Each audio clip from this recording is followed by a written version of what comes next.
Masih percaya bahwa hanya Rusia penjahat perang yang tidak berperi kemanusiaan, atau semua negara yang berperang menumpahkan darah rakyat yang tak berdosa adalah mereka tidak berperi kemanusiaan?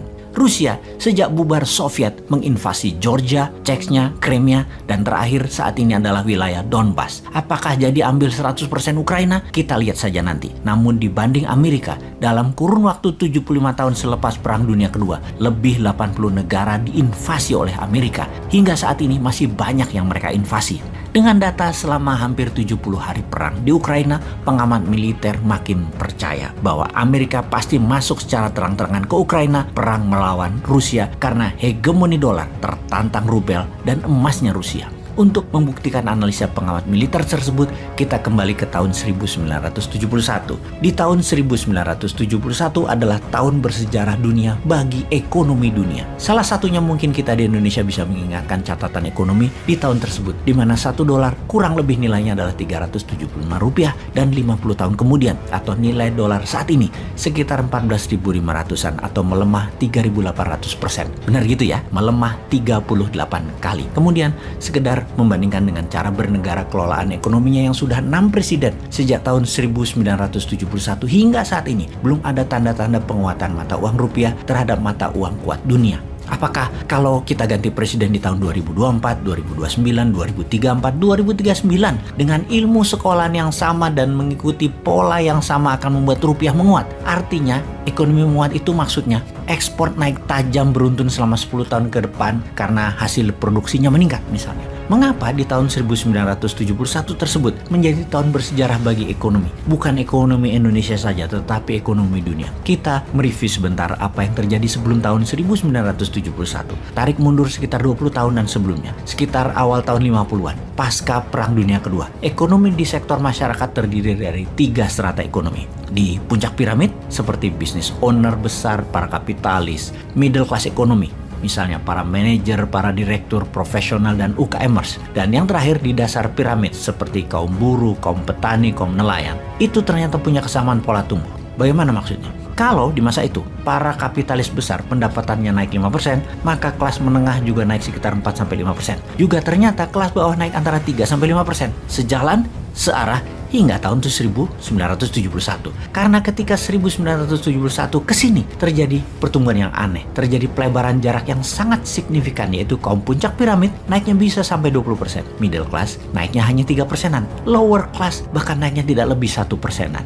Puncak hasilnya bagaimana? Lihatlah sekarang ini, yang berada di puncak piramid hanya 7% populasi yang menguasai 90% porsi ekonomi dunia atau di sebuah wilayah. Kemudian 23% populasi atau disebut middle class di piramida kemakmuran memegang 7% kemakmuran ekonomi dunia. Lalu di dasar piramida hanya mendapatkan 3% porsi ekonomi, namun merupakan 70% manusia di sana. Apa yang terjadi? Mengapa terjadi? Sebelum kita membahasnya, kita ingatkan, ternyata secara bernegara, sejak tahun 1971 pun demikian. Negara besar menguasai 90% ekonomi dunia, negara menengah atau negara pasar hanya menguasai 7% ekonomi dunia, negara miskin yang biasanya merupakan negara penghasil bahan baku hanya mendapatkan 3% world wealth atau porsi ekonomi dunianya. Sekali lagi kita bertanya, apa yang terjadi? Apakah kita di kampus ekonomi selama 50 tahun terakhir tidak pernah mengajarkan hal ini? Apakah ilmu mereka di kampus jangan-jangan hanya membuat pinter dalam wacana berpikir saja, namun ilmu tersebut memang didesain bukan membuat kemakmuran yang nyata? Buktinya,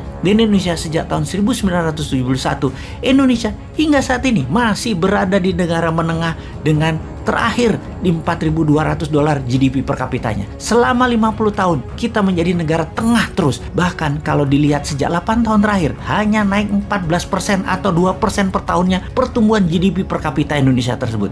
Apakah salah ilmu ekonominya? Atau memang ya harus begini? Ini semua sudah di jalan yang benar. Kapan kita menjadi negara makmur dengan GDP per kapita di atas 12.000 atau naik 3 kali lipat dari sekarang? Atau dengan kecepatan 2% per tahun yang 50 tahun lagi GDP per kapitanya 12.000. Apakah itu semua yang paling benar? Ada apa ini semua? Kita membahas lebih dalam. Ada dua peristiwa besar sejak tahun 1971. Kita bahas yang pertama, di mana sejak tahun 1971 household atau biaya rumah tangga ternyata naik meningkat, terutama pinjaman keuangannya. Bisa untuk mortgage loan, bisa untuk kebutuhan harian, bisa pinjaman pribadi atau personal kredit dari kartu kredit. Sebelum tahun 1971 rata-rata pinjaman untuk membangun rumah atau housing loan 10 tahun saja sudah lunas dan dimiliki 100%. Namun sejak 1971 menjadi 15 tahun, 20 tahun, bahkan sekarang ini 35 tahun belum juga lunas untuk dimiliki.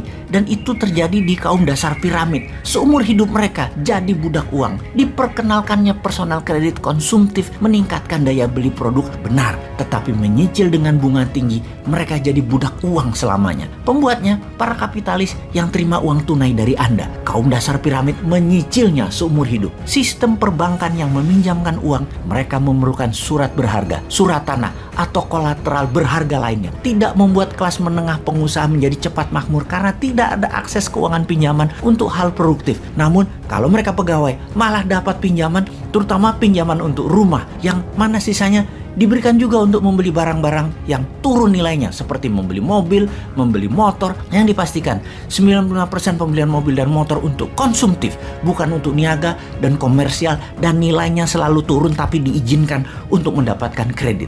Inilah yang menyebabkan kelas menengah naiknya sedikit, kelas bawah hampir tidak naik-naik, dan membuat mereka seumur hidup jadi budak uang. Sementara kaum kapitalis dapat pinjaman produktif, para banker dapat bunga biaya uang. Dalam 50 tahun, ternyata melebar jurang kekayaan dan kemiskinan itu. Itu pun terjadi di negara-negara yang hidupnya menggunakan hutangan pinjaman bukan untuk membangun hal yang produktif. Pendapatan negara-negara tersebut yang meminjam uang tersebut hanya ada dua jadinya. Menjadi negara middle of pyramid yang naiknya 3%, atau menjadi negara bottom of pyramid yang naiknya 1%. Lalu yang keduanya bagaimana? Apa hubungannya dengan Rusia? Bentar, fahami dulu yang pertama. Terus bayangkan, kepala jangan dibawa ke negara mana-mana, terutama negara Wakanda. Jangan dibawa ke sana ya.